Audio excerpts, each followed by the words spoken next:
The rules Queen Elizabeth II has to follow in order to maintain her image and role in government are a big deal. Here are the most notable rules she has to follow. Being a monarch has historically been a pretty tricky proposition. Sure, a queen or king may have plenty of power and a swanky palace, but the political ups and downs of a nation could mean that the royal family might get in hot water pretty quickly.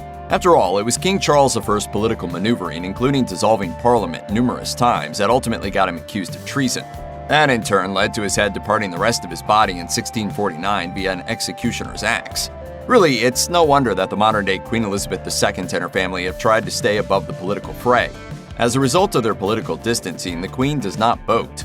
In fact, it's a strongly held tradition, though there's no law formally keeping British royals from casting their vote. The Queen also doesn't publicly express her political opinions, to the point where the weekly meetings between her and the Prime Minister are kept entirely private. Though it seems pretty morbid, members of the royal family, including the Queen, are expected to pack an all-black outfit whenever they travel. That way, if a member of the royal family dies while they're out touring the Commonwealth or leading activities at a charity, they'll be prepared. This rule has a very real basis in Queen Elizabeth's experiences as a brand new monarch. Elizabeth was traveling in Kenya in 1952 when her father, George VI, died of lung cancer. She and Prince Philip returned immediately to the United Kingdom, but then the young queen had to sit and wait in the airplane as it waited on the tarmac, as she hadn't packed an appropriate outfit for mourning. The rule about traveling with an all-black look was enacted soon after. British monarchs now have largely ceremonial roles, but Queen Elizabeth still has a few duties connected to her nation's government. Officially speaking, Parliament can't open or close without her say-so. The ceremony of opening Parliament actually begins at Buckingham Palace, where the Queen begins her procession to the Parliament building, where she enters via the Sovereign's entrance. She enters the chamber of the House of Lords wearing the state crown and the robe of state. The Queen is also supposed to close out each session of Parliament. In somewhat more extraordinary times, she can put Parliament into a recess where members can't vote, though typically a Prime Minister has to ask her to do it first. Her power to do so is pretty limited, however. Every year, she opens Parliament, the Queen sits on a throne installed in the House of Lords and delivers a speech. The speech is meant to inform everyone present of the government's aims for that session, from policy outlines to proposed legislation. However, the incoming government writes the speech, not Queen Elizabeth herself, per the UK government's official website. Essentially, someone hands her the speech and she reads it out loud. Underneath all of the finery of the royal entrance, the state robes, and the crown, Queen Elizabeth's speeches to Parliament aren't much more than a duty that she must complete as a figurehead. Once she's done, the House of Commons officially thanks her for the nice talk, and then the plans she's outlined in the speech are debated. This is where the Queen probably enjoys the privilege of being able to leave, as those debates typically go on for days before anything's decided. According to How Stuff Works, one of the Queen's most important reserve powers is to appoint a new Prime Minister. Queen Elizabeth has appointed 14 Prime Ministers, starting with Winston Churchill in 1951 through Boris Johnson in 2019. However, like so many of her constitutional duties, Queen Elizabeth's role in this process is largely ceremonial these days, as leaders like Prime Ministers are actually elected.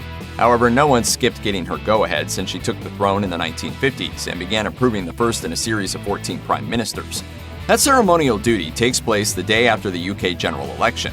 The potential Prime Minister makes their way to Buckingham Palace for an audience with the Queen, who asks them if they're prepared to form a new government. They say yes, of course, or certainly have done so since the whole affair began.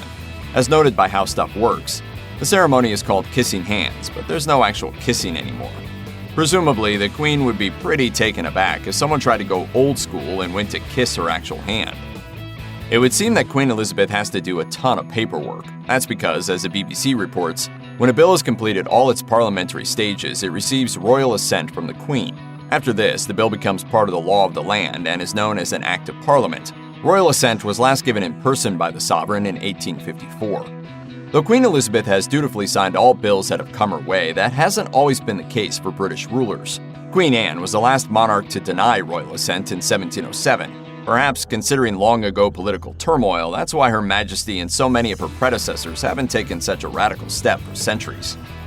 Anyone who's taken a cursory look at Queen Elizabeth's public fashion over the years has surely noticed that she sometimes looks a bit like a brightly colored crayon. As for why she insists on dressing in bright, color-coordinated outfits that make her stand out even amongst the biggest crowds, it turns out that it's all part of a self-imposed rule that the Queen has been operating under for many years now.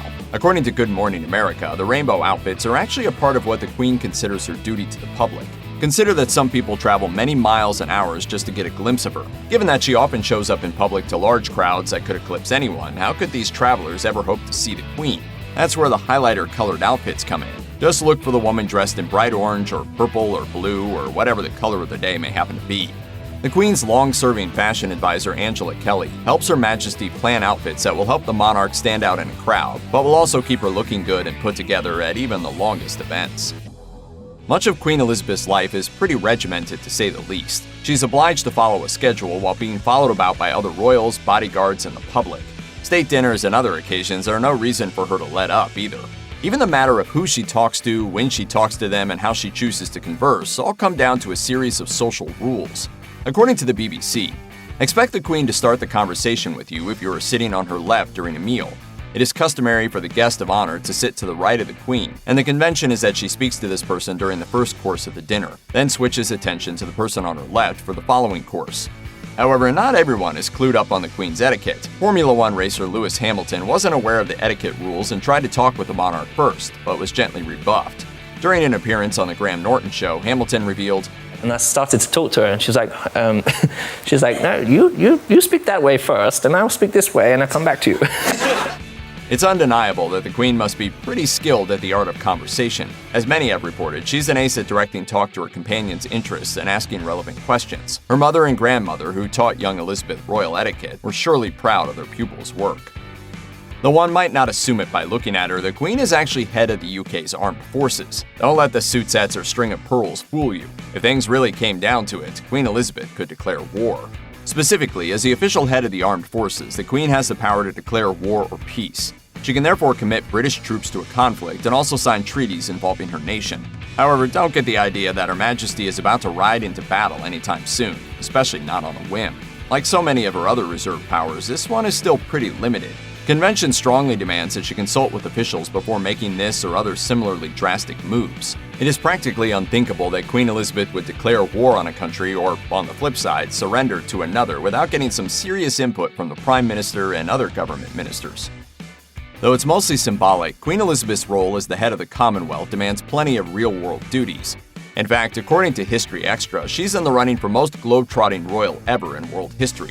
That's in large part because the Commonwealth of Nations consists of 54 countries right now. They include places as far-flung from the British Isles as Australia and Papua New Guinea. The Commonwealth was more or less founded in 1926, though it's since gone through many changes throughout Elizabeth's reign.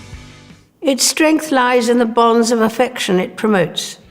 Ceremonial as it may be, the Queen's role as head of the Commonwealth is symbolically still important. She serves as a unifying figure for a group that's still grappling with the post-colonial legacy of Britain. It's worth noting that head of the Commonwealth is not a hereditary role.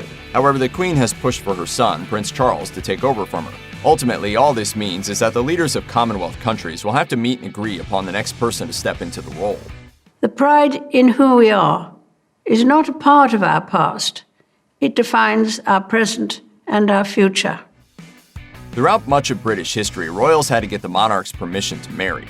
As Town & Country reports, the power of the monarch to sign off on royal marriages was even enshrined in legislation with the 1772 Royal Marriages Act. Though it must be nice to have some of the power, the rules of who can marry whom surely have gotten tense, even for a pretty undramatic monarch like Elizabeth II. At least things have gotten a little less formal, because the 2013 Succession to the Crown Act means the Queen only has this power over the first 6 people who are in line to the throne. Considering those people are close family, it's just as well that she doesn't have to wield this rule over too many other people. The same act, by the way, also means that women in the line of succession get to keep their spots, when previously the birth of a younger male relative meant that a baby boy would have scooped their spot. Though plenty of people travel to meet Queen Elizabeth, her crowd-pleasing can only go so far. If someone asks her or any other royal for an autograph, then they're bound to be disappointed. That's because Queen Elizabeth and the other royals actually aren't allowed to give out autographs. They operate under the reasoning that their signatures could be forged for a variety of reasons that range from embarrassing to dangerous. Prince Charles, Elizabeth's son and the heir apparent, once broke the rules and signed his name as Charles 2010.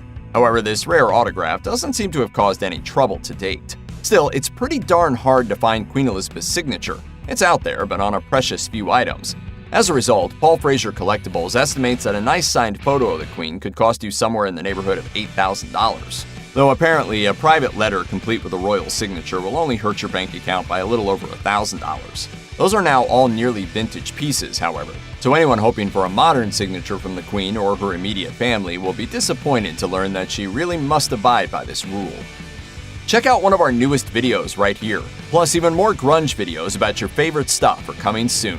Subscribe to our YouTube channel and hit the bell so you don't miss a single one.